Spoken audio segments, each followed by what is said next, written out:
You know, folks, I want you to pull up a chair and just be still with me for a second. I have watched a lot of difficult situations unfold from inside the White House and from outside it, and I am telling you what is happening right now in the Persian Gulf, what is happening to American credibility, what is happening to the men and women who wear this country's uniform. It is one of the most reckless episodes of presidential decision-making I have witnessed in my lifetime, and I have seen some bad ones. I have made some bad calls myself. But this is something else entirely. This is a commander-in-chief who started a war he cannot finish, moved the goalposts so many times the goalposts are in a different stadium, and is now looking for the exit while pretending it was a victory lap all along. Let me walk you through what just happened, because the details matter. On Monday, the Wall Street Journal reported, citing administration officials with direct knowledge, that Donald Trump has privately told his aides he is prepared to wrap up military operations against Iran, even if the Strait of Hormuz remains largely shut down. Let that land, the single most important commercial waterway on planet Earth, through which roughly 20% of the world's oil supply passes every day, and the President of the United States is signaling he will walk away and leave it in Iranian hands. The same day, White House Press Secretary Caroline Leavitt stood behind that podium and confirmed on the record that reopening the Strait of Hormuz is not, in her words, a core objective of this military campaign.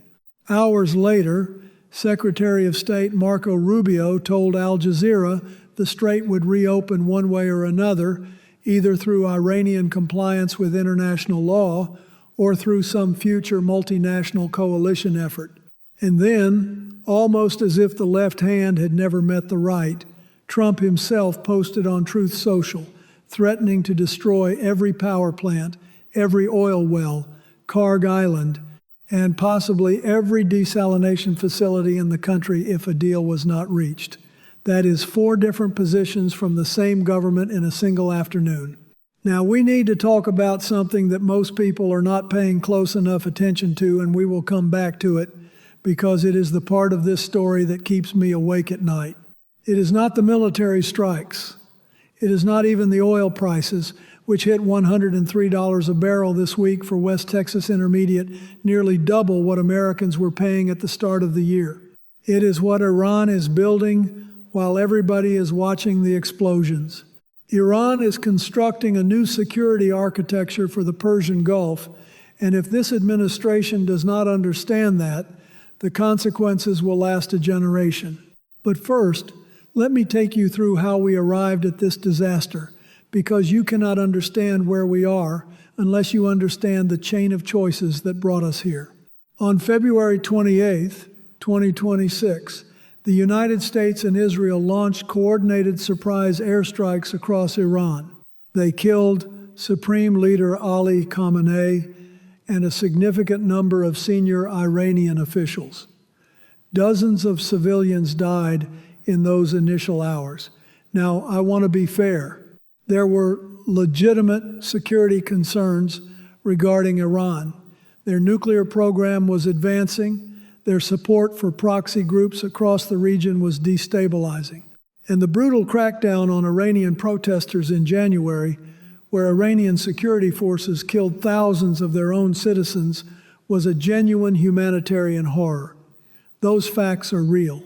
But the decision to launch a war of this scale, without congressional authorization, without a coalition, without a defined exit, that was a choice. And every choice has consequences. Within 48 hours, Iran retaliated with over 500 ballistic and naval missiles and nearly 2,000 drones. They struck Israel. They struck United States military installations. They hit targets in Bahrain, Kuwait, Saudi Arabia, the UAE, Qatar, and Jordan. 150 freight ships, including oil tankers, stalled at the entrance to the Strait of Hormuz. Shipping ground to a near halt. Before the war, approximately 130 vessels moved through that strait every single day. Today, the number is about 5 or 6, and those are ships Iran personally approves and escorts along its own coastline. By the end of the first week, Trump told the Daily Mail operations would be wrapped up within 4 weeks. That was 5 weeks ago. He has pushed back his own deadlines at least twice. When I was in the White House before I ordered a single military operation, whether it was the strikes against al-Qaeda in Sudan and Afghanistan or the intervention in Kosovo, I built a coalition first. I picked up the phone and I called allies, not to ask permission, but because I understood something fundamental. You do not start a fight you cannot finish alone unless you have partners willing to share the weight.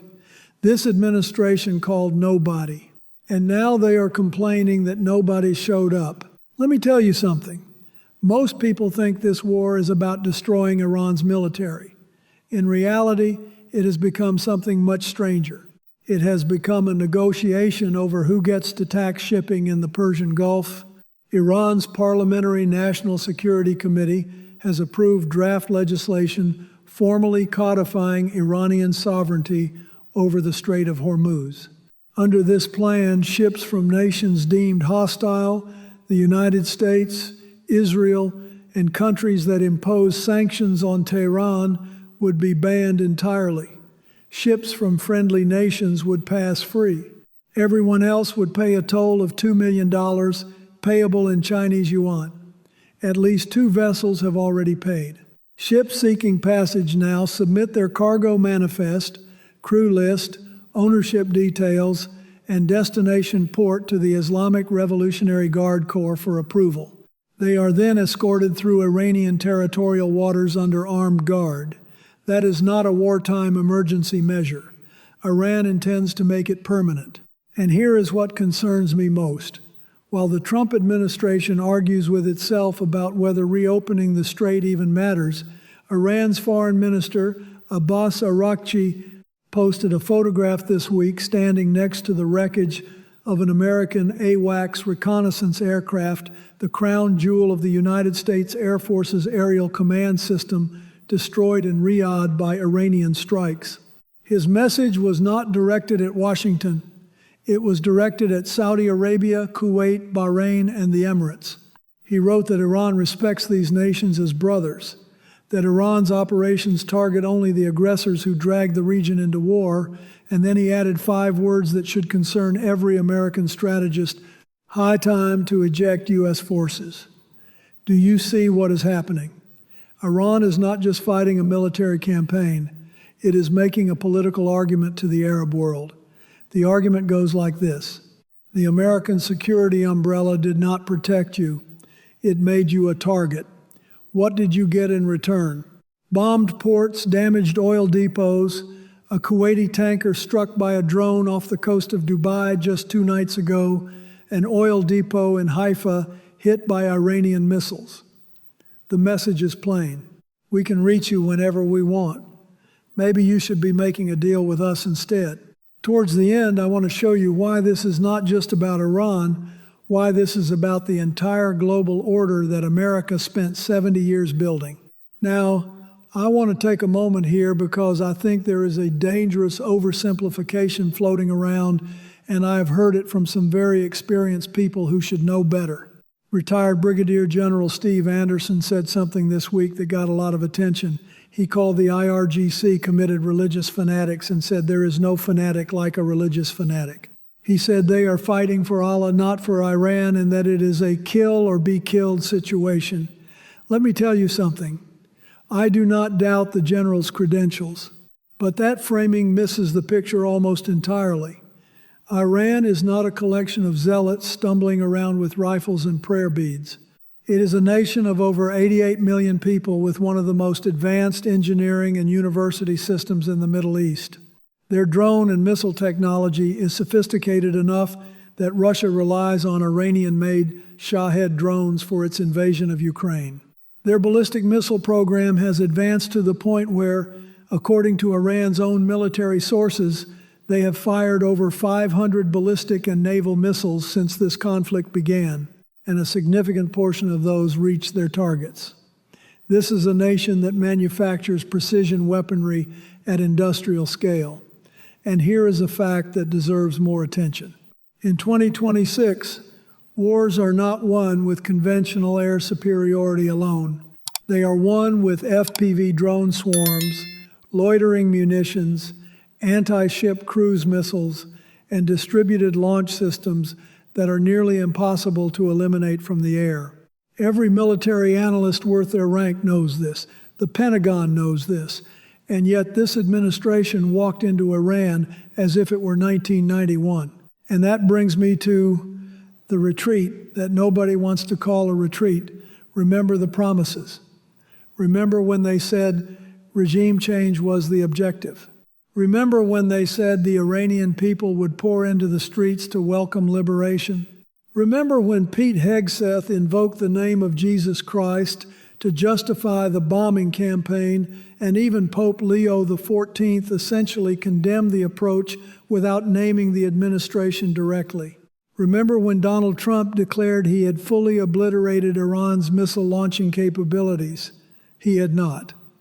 Rubio's own State Department account quietly walked those claims back this week. The updated objectives, posted officially, now list the destruction of Iran's Air Force, the destruction of its Navy, the severe diminishing, not the destruction, but the diminishing of its missile launching capability and the destruction of its factories. No mention of nuclear weapons, no mention of regime change, no mention of the Strait of Hormuz, no mention of Iran's drone program. That is not a victory declaration, that is a managed confession. And you know who notices the difference between what was promised and what is being delivered? The people who voted for the man. This is where it gets personally devastating for Trump, and we will come back to this because it matters enormously for the midterms. His own base is fracturing. A UMass Amherst poll released this week puts his approval at 33%. That is the lowest recorded number of his second term. Only 29% of respondents support his handling of the strikes against Iran. Among voters aged 18 to 29, his approval has cratered to 25%, a minus 42 net rating, the lowest ever recorded for that demographic in the Economist YouGov series. Among men, working-class Americans, and African Americans, the groups that powered his 2024 victory, approval has dropped roughly 20 points since April of last year. Independents are down 13 points. Moderates are down 18. 1 in 5 Trump voters now says they have concerns about their 2024 vote. These are not my opponents saying this. These are his own people. And the anger is not just showing up in polls. Online, lifelong supporters are turning on him in public. People who spent years defending him. People who mocked anyone who criticized him. Now posting statements like, and I am paraphrasing because these are real individuals speaking from genuine disillusionment, admitting they were wrong, admitting they were deceived, saying he did the exact opposite of everything he promised for a decade, calling him a fraud, asking why their son should die for a foreign country's war. That is not partisan opposition. That is betrayal. And betrayal cuts deeper than disagreement ever will. So where does this leave us? Let me give you 3 paths forward, because I think the American people deserve to understand the range of what comes next. The first possibility is the narrow diplomatic window. Iran has laid out 5 conditions for ending the war, transmitted through Pakistani intermediaries. They want a full cessation of hostilities, guarantees against future attacks, recognition of Iranian sovereignty over the Strait of Hormuz, compensation for war damages, and a comprehensive end to military operations against all allied resistance groups. Those are steep demands. But demands are where negotiations start, not where they end. If this administration were serious about diplomacy, there is a version of this where a ceasefire is brokered, the strait reopens under some form of international monitoring, and both sides step back from the brink. It would require humility. It would require admitting the campaign did not achieve its objectives. I am not holding my breath, but the window is there. The second path, and I am afraid this is the most likely one right now, is the grind. Trump declares a partial victory, pulls back the heaviest operations, and leaves the Strait of Hormuz in a state of permanent ambiguity. Iran keeps its toll system. Oil stays above $100 a barrel. BlackRock's Larry Fink warned this week it could reach 150 and trigger a global recession. Gulf allies, and I need to be direct about this, those Gulf states are furious. They bought the planes. They invested in Trump's business ventures. They bought into World Liberty Financial. They expected protection in return. They are now being told to form their own coalition to reopen a strait that American decisions shut down. If those nations pivot toward a Chinese or Iranian security arrangement, that is not a one-year problem. That is a generational shift in the balance of power. The third path is the one that genuinely frightens me. Escalation. Ground operations at Karg Island or Isfahan to seize nuclear material. The former head of the British Army, General Lord Dannatt, said this week that the longer the conflict drags on, the further away regime change becomes, not the closer. He is right. Iran has already warned the Houthis to prepare to shut down Red Sea shipping if the United States escalates further. If that happens, you are not looking at one choked waterway. You are looking at two. Meanwhile, 13 American military bases in the Middle East have been fully evacuated, and Iran is pressing its advantage. They struck a Kuwaiti tanker in Dubai waters. They hit the Haifa oil depot. They are conducting precision strikes against neighboring infrastructure every time the U.S. and Israel hit Isfahan or Shiraz. The cycle feeds itself. Each strike invites a counterstrike, and the geography favors the defender who lives next door, not the expeditionary force operating 7,000 miles from home. And while all of this unfolds, while American credibility bleeds out across the Persian Gulf, what is the president focused on? He released renderings this week for his presidential library in downtown Miami. It is a glass skyscraper, roughly 50 stories tall, with his name in gold lettering across the facade, 2 gold statues of himself inside, a replica Air Force One parked in the lobby next to a gold escalator, and no apparent books. The site, a nearly 3-acre parcel of prime waterfront property valued at $67 million, was gifted by a local college. He is also pushing for a massive gold ballroom where the east wing of the White House used to stand. And over the weekend, 2 AH-64 Apache attack helicopters from the 101st Airborne Division flew over No Kings protesters in Nashville, then diverted to hover outside Kid Rock's estate while the musicians stood poolside saluting them. The Army has now suspended the air crew and launched an investigation. That is where the Commander-in-Chief's attention lives. Gold statues and celebrity flyovers, while American soldiers sit in evacuated bases across the Middle East wondering what exactly they were sent there to achieve. I want to close with something that goes beyond the strategy and the polls and the oil prices. When I sat behind that desk, I understood something that I think this president has never grasped. The power of the presidency is not the power to destroy. Any fool with enough weapons can destroy. The power of the presidency is the power to build, to assemble, to persuade nations that their interests align with yours. That is what makes an alliance. That is what makes a peace. And that is the thing that has been squandered here, not just missiles and money, but trust. Trust with allies who invested in us and got bombed for their trouble. Trust with a public that was told this would be quick and decisive and is watching it spiral into month 2 with no end in sight. Trust with the young men and women in uniform who deserve leaders worthy of their sacrifice. Here is the honest truth. The American people are not stupid. They can see the gap between the promises and the performance. They can feel it at the gas pump, where prices have nearly doubled. They can hear it in the shifting language, from obliteration to diminishing, from regime change to degraded capabilities, and they are responding the way Americans always respond when they feel lied to. They are turning, slowly at first, and then all at once. We have come through worse than this. We corrected course after Vietnam. We found our footing after Iraq. We survived constitutional crises that would have broken lesser democracies. But we got through those moments because ordinary citizens refused to accept the unacceptable, because they demanded accountability from people in power, because they understood that loving your country and questioning your government are not contradictions, they are the same act. The story is not finished yet, but the chapter being written right now will be read by our children and our grandchildren, and what they learn from it depends entirely on what we do next. Thank you for listening. God bless you, and God bless the United States of America.